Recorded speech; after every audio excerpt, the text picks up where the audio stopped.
अगर हम left to left rotation की बात करें तो अगेन प्रीवियस एग्जांपल की तरह ज़्यूम कर लें कि हम एक BST बनाने लगे हैं जिसका पहला नोड आपको दिया गया तो वो डेफिनेटली रूट बनेगा, that is a 15 is a root. अगला नोड आपने इंसर्ट करना है, दैट इज़ 10, तो आप 15 से कंपेयर किया हमने।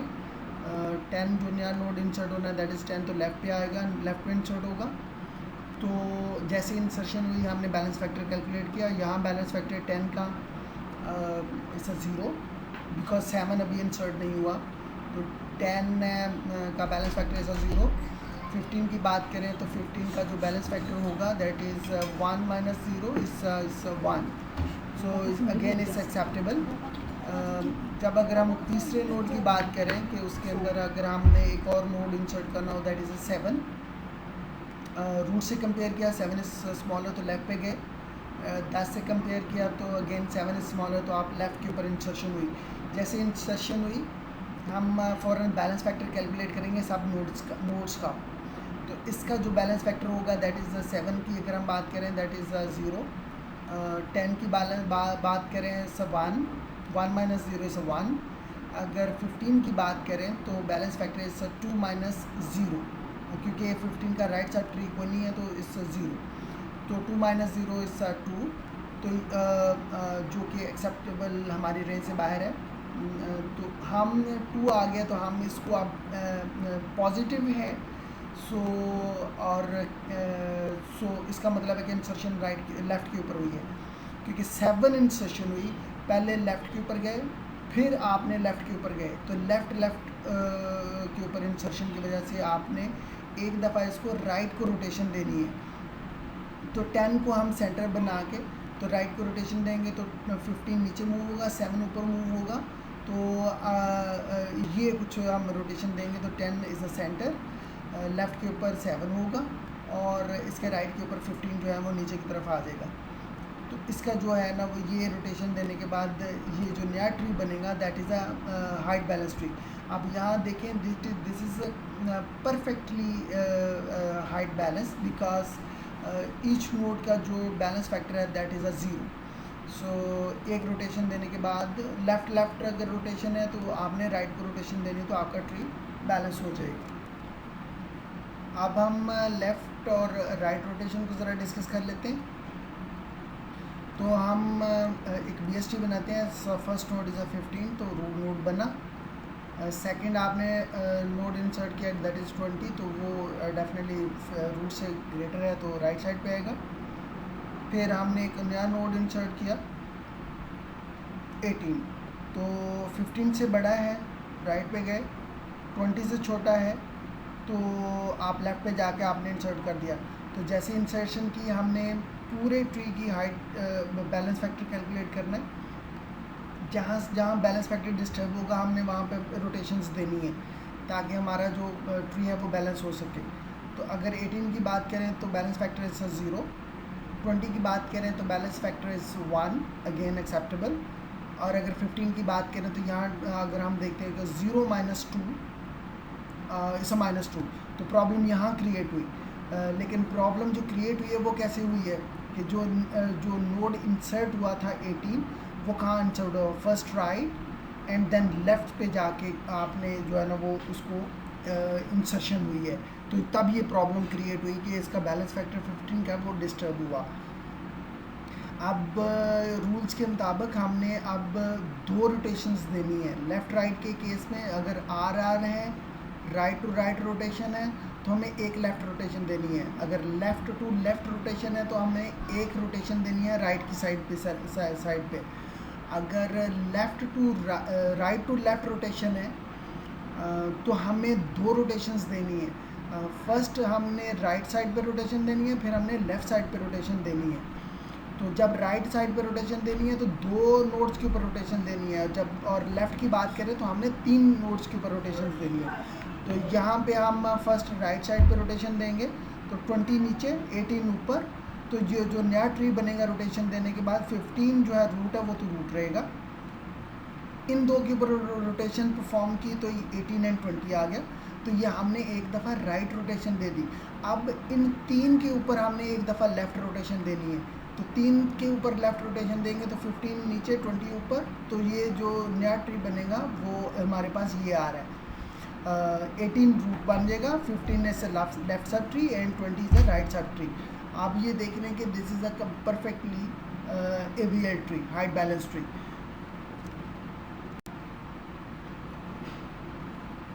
इसी तरह से लेफ़्ट राइट रोटेशन के केस में फर्स्ट नोड अगर 15 है और दूसरा नोड अगर आप इंसर्ट करें विच इज़ 10, तो 10 इंसर्ट करने के बाद हमने इसका बैलेंस फैक्टर कैलकुलेट किया, so there is no problem.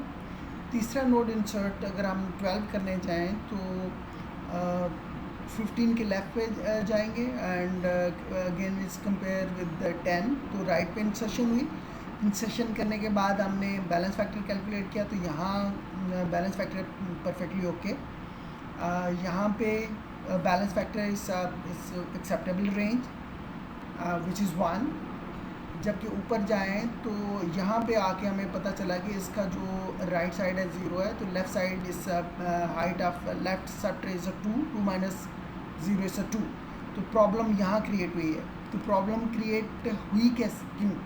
12 insertion करने के 12th वाला जो नोड है वो इंसर्शन करने के बाद यहाँ प्रॉब्लम क्रिएट हुई। पहले तो कोई प्रॉब्लम नहीं थी।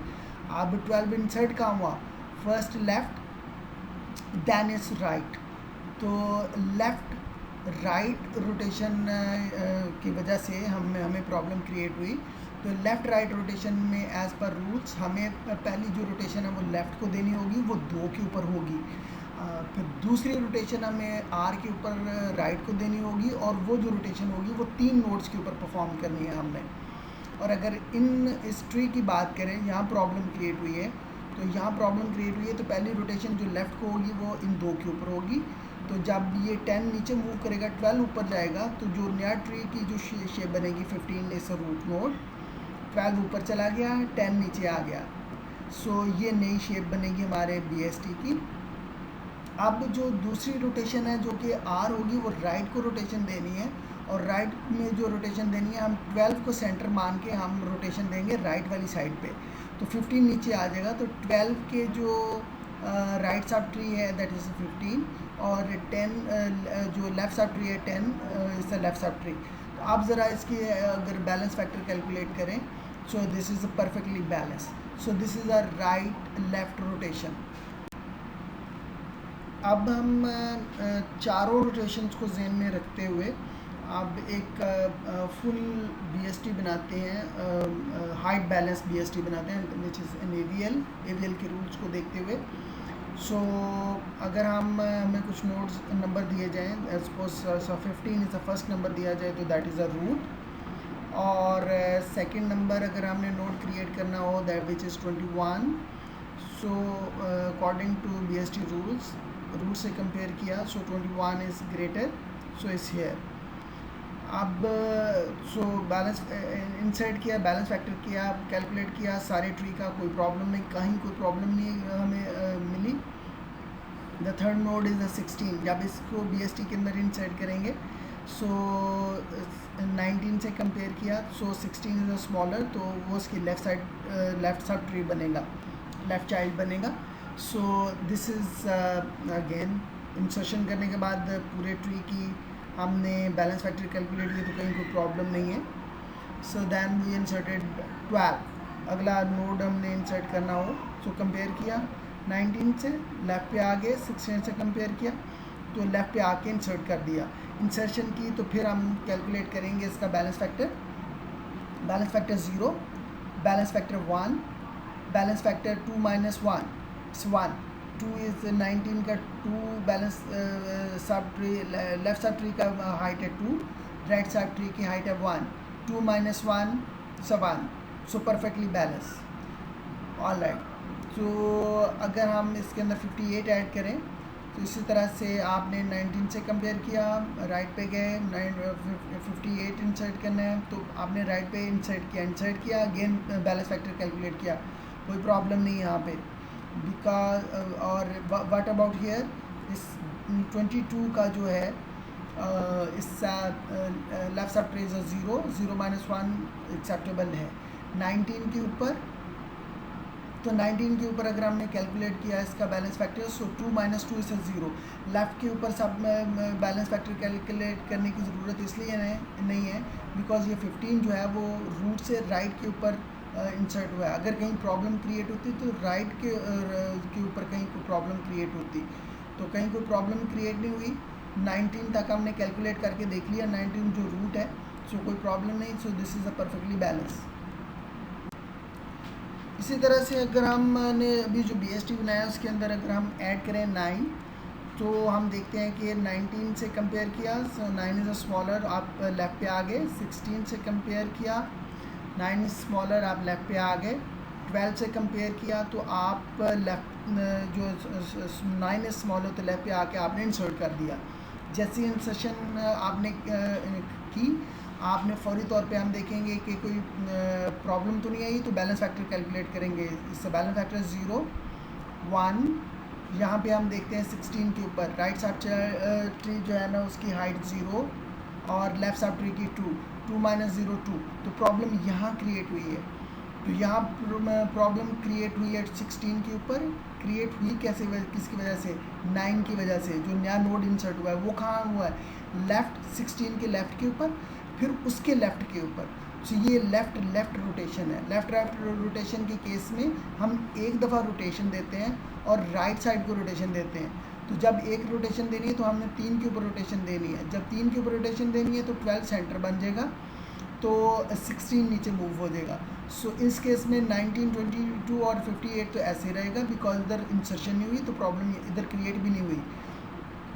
प्रॉब्लम में रूट के जो है ना लेफ़्ट के ऊपर क्रिएट हुई है, और इसको रोटेशन जब हम दी तो 12 सेंटर बन गया। So 9 is here and 16 is here. Rotation देने के बाद फिर हमने बैलेंस फैक्टर कैलकुलेट किया। So this is perfectly okay, problem no problem here, but about here is no problem because इसके left side height of left side trace 2, right side trace 2, so it's a perfectly balance.